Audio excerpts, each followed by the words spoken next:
Hey guys, Dr. J here. Today we'll start the walkthrough series of Bioshock Infinite. If you've watched my previous walkthroughs of Bioshock 1 and 2, you know what to expect, but if you're a new viewer, let me just quickly explain how I do my walkthroughs. This will be an almost all achievements run of Bioshock Infinite. I will not be unlocking the achievements introduced in the Clash in the Clouds DLC, since they are incredibly grindy and not a lot of fun to watch.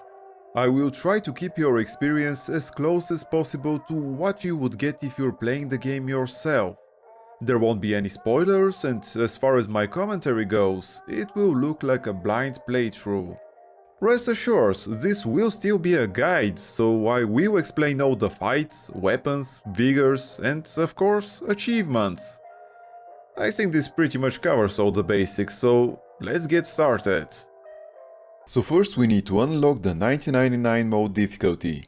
Since we're trying to get all achievements in a single playthrough, we'll have to, well, cheat a bit. By entering the Konami code, which is up, down, left, right, cancel and finally confirm, we can unlock the 1999 mode without needing to have already completed the game. This will also unlock our first achievement, Auld Lang Syne. That's actually the name of a poem by Robert Burns. Why was there a reference to him? I don't know. The difficulty's name itself is a reference to System Shock 2, another game created by Bioshock Infinite's director Ken Levine. It was released in 1999, hence the name. This difficulty is actually really challenging. Unlike the other two Bioshock games, I do not expect to make it through Deathless. Okay, let's first enjoy the intro sequence and I'll talk a bit more about this mode after that. Booker, are you afraid of God? No. But I'm afraid of you. That didn't sound ominous at all. So clearly Booker is the game's protagonist, but who was he talking to? This quote is interesting. I have no idea who R. Lutece is though. 1912. So that's before the events of Bioshock 1. As compared to what? Standing? Not standing, rowing. Rowing? Hadn't planned on it. So you expect me to shoulder What's the this? burden? No. But I do expect you to do all the rowing. And why is that? Coming here was your idea. My idea? I've made it very clear that I don't believe in the exercise. The rowing? No. Imagine that's wonderful exercise. Then what? The entire thought experiment. Excuse me. How much longer? One goes into an experiment knowing one could fail. But one does not undertake an experiment knowing one has failed. Can we get back to the rowing? I suggest you do. You're never going to get there. No, I mean I'd greatly appreciate it if you would assist. Perhaps you should ask him. I imagine he has a greater interest in getting there than I do. I suppose he does, but there's no point in asking. Why not? Because he doesn't row. He doesn't row. No, he doesn't row. Ah, I see what you mean. I don't. Right, so that was an interesting conversation. And look at that. I guess we'll be entering a lighthouse again.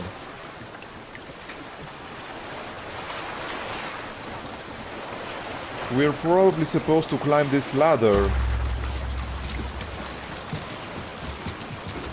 Clearly this is not Rapture's lighthouse. When we'll be returning, Would that change anything? we might give him some comfort. Well, at least that's something we can agree on. Hey! Is somebody meeting me here? I'd certainly hope so. It does seem like a dreadful place to be stranded. Well, that was reassuring. Someone said. Who were those guys? Oh yeah, I didn't finish explaining the difficulty mode. This is easily the highest difficulty in the Bioshock trilogy, even compared to Survivor from Bioshock 1. However, there is a silver lining. We can use the mechanics similar to the previous game's Vita Chamber.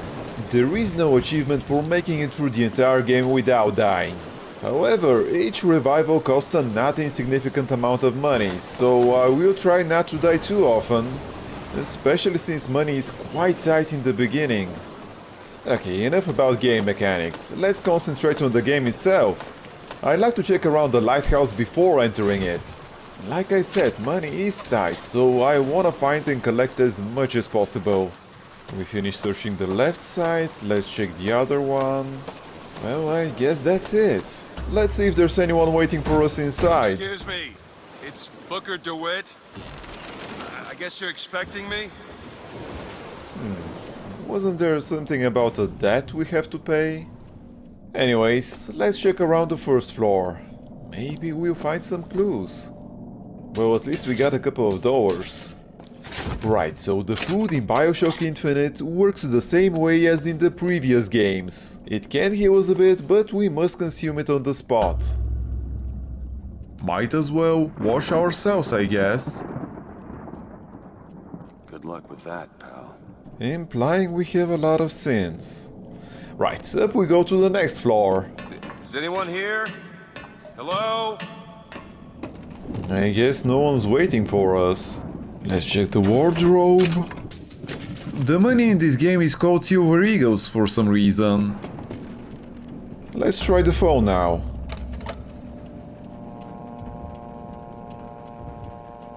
Nothing. That's a rather nice map. Be prepared, he's on his way? Is that referring to us? And who's C? There's a timetable here, but of what? That's one weird lighthouse. It looks like some kind of a route is marked on this map. Probably has something to do with the timetable. This entire floor looks like an office and obviously living quarters as well. Nice, we got quite a bit of money from this wallet. I saw some signs of struggle by the stairs, but otherwise this place looks pretty normal. Drinking coffee restores our salt? What? In the previous games, drinking coffee restored our Eve. But obviously we can't expect to have plasmids here. 1912 is long before Tenenbaum discovered the atom slug. Okay, there was definitely quite a bit of a struggle here. And I guess this must be our contact. Looks like he was tortured. I am fairly confident this has something to do with us. Whoever did this to him probably knows all about us now.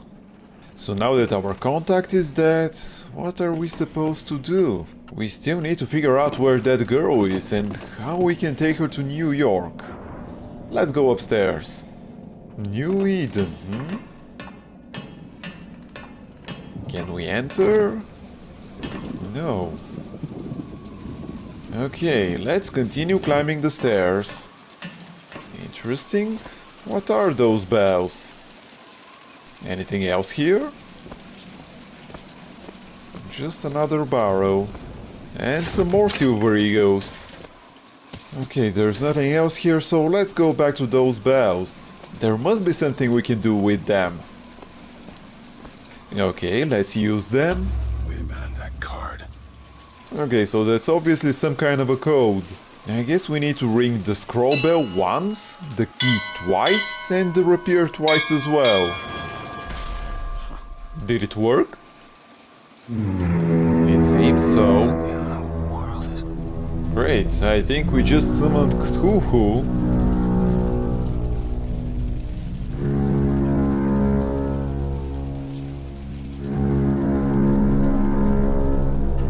What's happening now?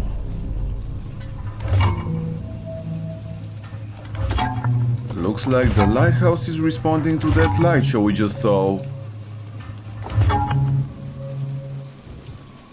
Yeah, there's definitely some kind of a communication going on here. But with whom?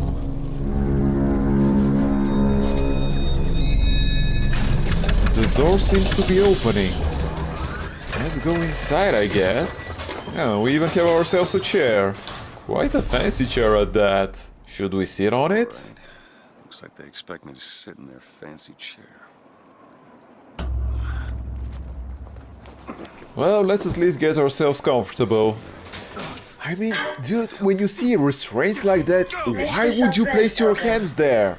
The bindings are there as a safeguard. Yeah, I'd like to know what's going on myself. Is that a rocket engine? And we just lost our gun. Perfect. Looks like this is an extreme version of the bathysphere that led us to Rapture. 3, 2, 1. Ascension. Ascension. Just stay calm. 5,000 feet.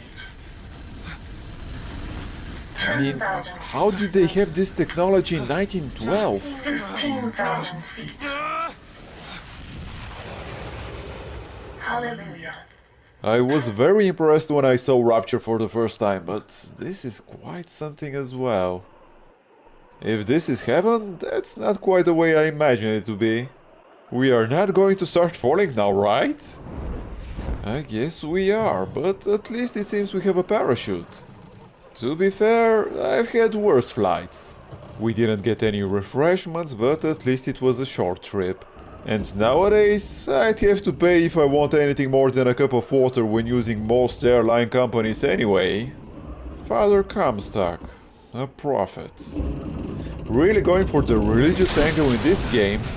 Yeah, I guess after capitalism and socialism, it's time for religion. Makes sense, to be honest. Looks like we have arrived. Wherever this place may be. Some more religious texts, I guess?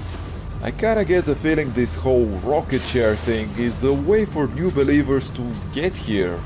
Yeah, this must be the new Eden that was mentioned in the lighthouse. And probably that prophet Father Comstock is the leader of this place. So basically, we've got ourselves a rapture in the sky. We've been going down for quite a while now. How big is this place? Okay, finally. It looks like we've reached the ground floor. This guy sure is full of himself, though.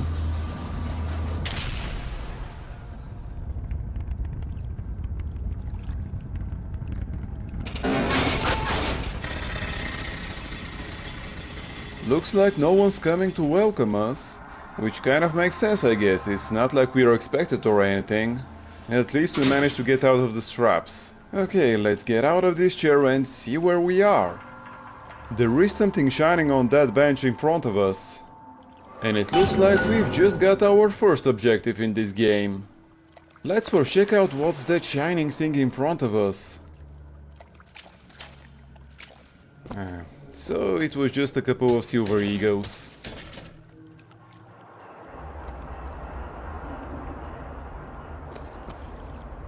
The seed of the prophet shall sit the throne and drown in flame the mountains of man.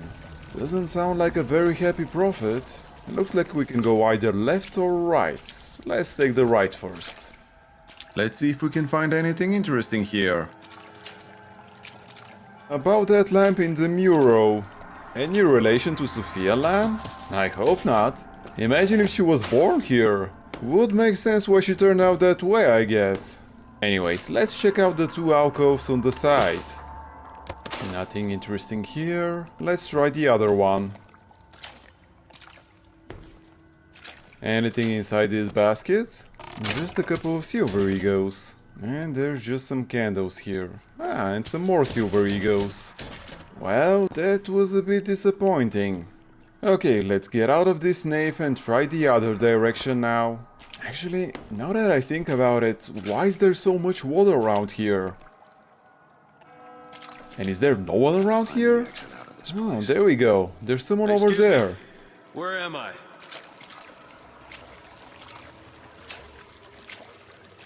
Best keep such questions to myself, unless I want to get made. I mean, yeah, that sounds prudent. And in my womb shall grow the seed of the prophet. So I'm assuming that's the prophet's wife. This is really giving me some Mad Code vibes. Some more money we're going to steal.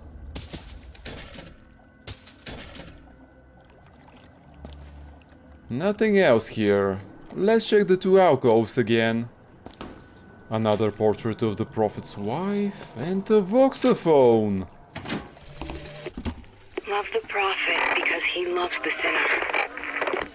Love the sinner because he is you.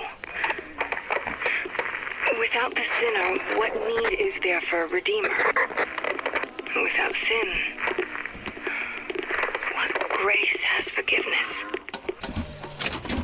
Okay, so that was this game's version of an audio diary. There's a total of 80 of these voxophones, and as you can imagine, we need them all for an achievement. There's nothing else here, so let's go back to that dude with the white robe. There he is. And looks like there are some stairs going down. I don't like the way he looks at me. Let's check out what's down these stairs. Yeah, I don't like this whole place. Really starting to creep me out. What is this now? And every year, on this days, we recommit ourselves to our city and to our prophet, Father Comstock.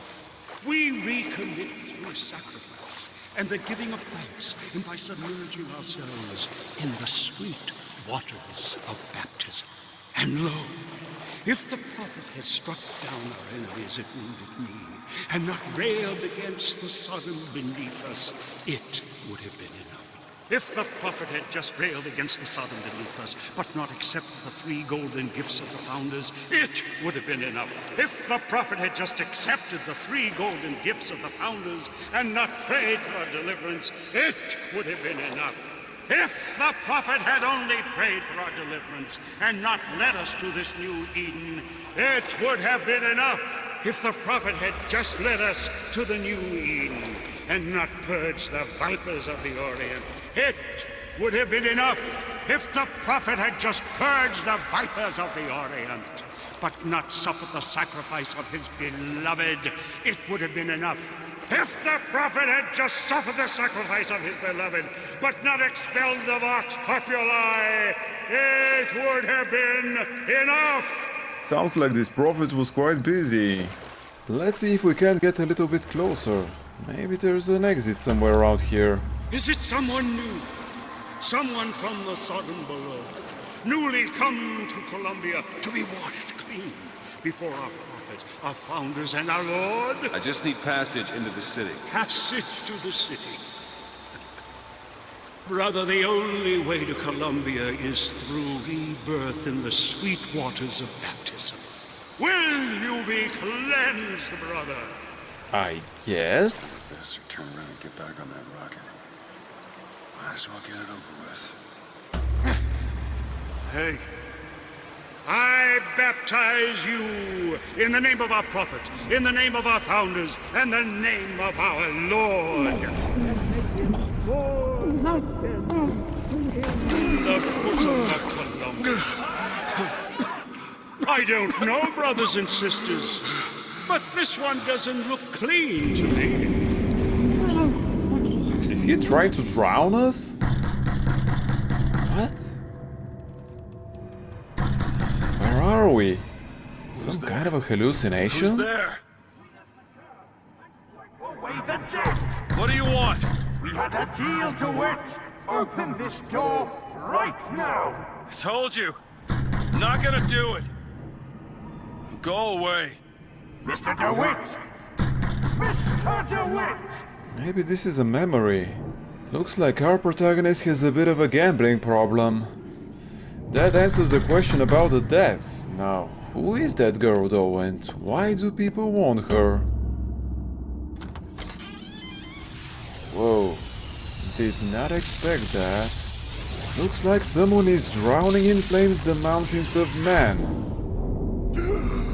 And we're back in the land of the living. So was that a memory or some kind of a hallucination? Well, regardless, let's get up and see where we are.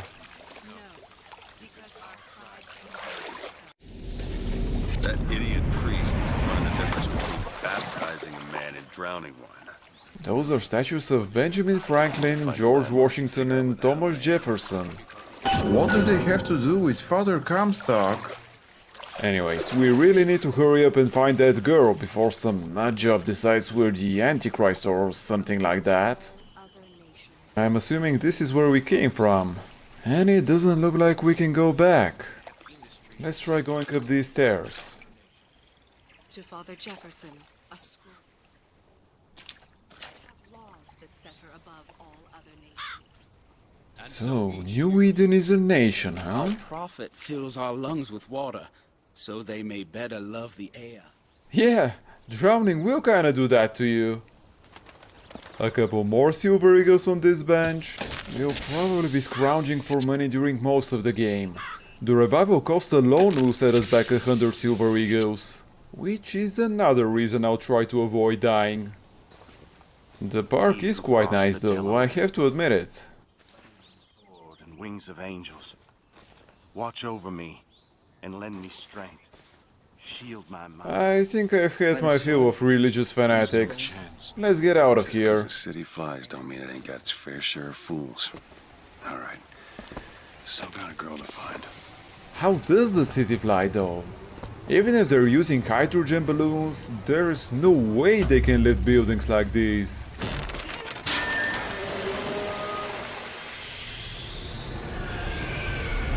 Impressive. This game has certainly had a huge improvement in the visual aspect compared to its predecessors. Don't get me wrong, both Bioshock 1 and 2 are beautiful games, but this is something else. So we've arrived at New Eden Square. Okay, I guess we'll just have to walk around a bit, maybe ask someone for directions? Salt again. I'm guessing this is a resource that has replaced Eve. Can we go pick up a hot dog? Morning. Good to see you. Indeed we can. We also got some popcorn. And all of that free of charge? This city might not be as bad as I thought. Okay, let's look around this statue. I'm guessing this is probably Father Comstock. The prophet's recent address to you, the Colombian people, on the holy forgiveness of our dear Lady Comstock. There's no room for Okay, so the city is actually called Columbia, not New Eden. fatherland. Who could be against all that? I love the fact that this is actually a living, breathing city. I mean, Rapture was great and all, but it was pretty dead by the time we get to explore it. Though I am starting to kinda feel like a hobo having to pick up all this money from the streets. Can we perhaps change into something more appropriate for this city? They are a temperamental and unreliable lot to a man. If they're anything like the artists in Rapture, that's the least you can say about them. Oh, another voxophone, nice. The statuary hasn't arrived. And then the Archangel showed a vision. A city, lighter than air. I asked her, why do you show this to me, Archangel? I'm not a strong man. I'm not a righteous man. I am not a holy man. And she told me the most remarkable thing. You're right, prophet. But if grace is within the grasp of one such as you, how can anyone else not see it in themselves? This here is a kinetoscope. That's just another collectible similar to the voxophones. The obvious difference being that instead of a sound recording, we have a video recording.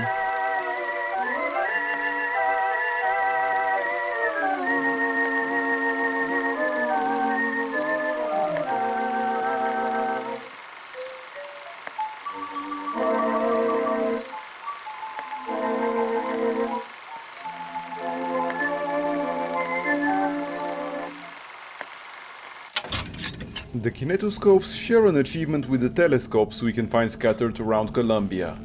We'll have to find a total of 11 telescopes and 26 kinetoscopes for the sightseer achievement. Okay, so unfortunately we couldn't find a change of clothes, but at least we got a couple of collectibles in that shop. Now I'm guessing we need to go up this street. It's Latin. It means... Vox Populi actually means the people's voice in Latin. I can't get over how different this city is compared to Rapture. Perhaps that's how Rapture was like in its glory days. I wonder if Columbia will have the same fate. Looks like they're having some kind of a parade. A vision of a great city.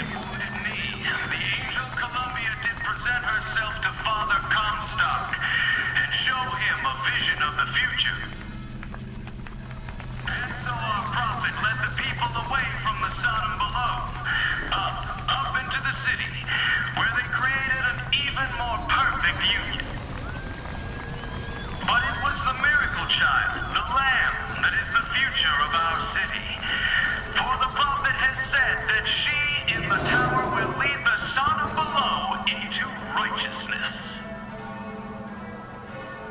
All clear.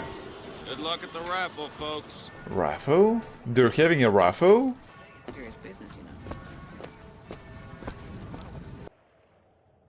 Well, this is it for today's episode. Thank you for spending your time with me, and if you have enjoyed it, please consider liking this video and subscribing to my channel. It will really help me a lot. Also, if you have any comments or suggestions, I would love to hear from you. Take care, and until next time.